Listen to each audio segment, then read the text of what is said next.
Our next laureate is Michael J. Fox.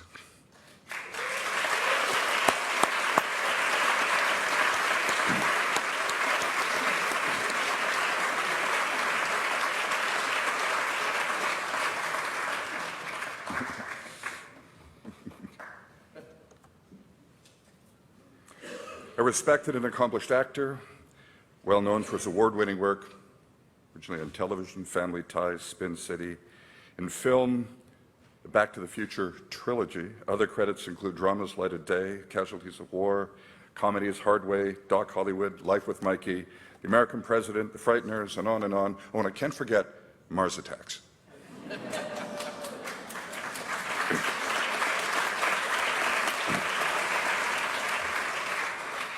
In recent years, Mr. Fox has been recognized for his deeply human and creative courage. Since his diagnosis with Parkinson's in 1991, that was the year before these awards were founded. Just think about that time. He has been acclaimed for his bold portrayal of characters with physical challenge in Boston Legal, in Good Wife, my wife was addicted to Good Wife, and Rescue Me, as well as for his dedicated support of Parkinson's research through his foundation. Your Excellency, Michael J. Fox.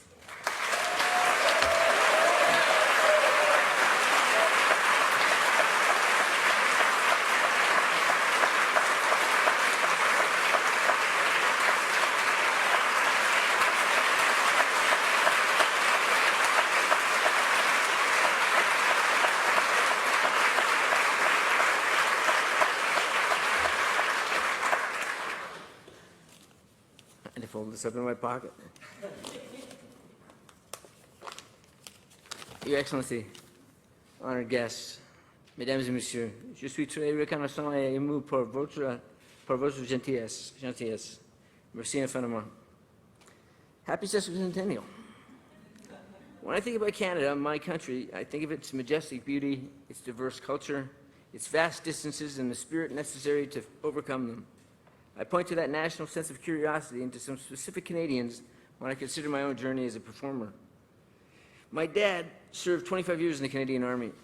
In my lifetime, his postings included Edmonton, where I was born, Chilliwack, BC, and then all the way across the country to North Bay, Ontario. It was a hardship for my parents. We would stop and all stay in that old army tent on our way across the country. But for me, it was a great adventure. It was my great Canadian adventure. In terms of early influences, the first to come to mind are none other than The Friendly Giant and Mr. Dressup. Long before I even heard of Mr. Rogers or Captain Kangaroo, The Friendly Giant and Mr. Dressup were teaching me to cherish and honor my own imagination and send me off to school envisioning a world of limitless possibility. Mr. Dressup, Ernie Coombs, is as responsible as anyone for my fascination with acting. He demonstrated that by simply putting on a silly hat or an old ratty old overcoat, you could become another person for the purpose of telling a story. It was a new concept to me, but one I'd embrace. Thanks to my older siblings, Karen, Steve, and Jackie, I remember the music, too. The Guess Who, Neil Young, Joni Mitchell, and Robbie Robertson, to name a few. Each of these Canadian artists made an impression on my identity as a performer, actor, observer of, and participant in life's rich pageant. There are so many Canadian actors I could hold up as role models, particularly comedic actors. I once moderated a panel discussion at the 92nd Street Y in New York called What's So Funny About Canadians? As if to prove what was so funny about Canadians, the panel included Lorne Michaels, Eugene Levy, and Martin Short. Martin, my fellow honoree, is a master thespian and relentlessly funny and talented human. And I emphasize human because whether he is morphing into any of his 1,000 characters or skewering the fatuous and perverse, he always observes with an authentic humanity in a way that is finely nuanced and intrinsically Canadian. Another Canadian actor whom I greatly respect and admire is my sister Kelly Fox. She's here with me today along with my sister Jackie. Much love to Jackie, my mom, and Kelly, and my wife Tracy. Kelly is a veteran of 30 years of television and film acting, although she is best known as a mainstay of the Canadian theatre. She's played everyone from Hedda Gabler to Hamlet, from the Stanford and the Shaw Festivals to the Maritimes to Vancouver Island and all stops in between. I also need to thank my high school drama teacher, Ross Jones, for being adamant and insisting it was possible for a kid from Burnaby to become a professional actor.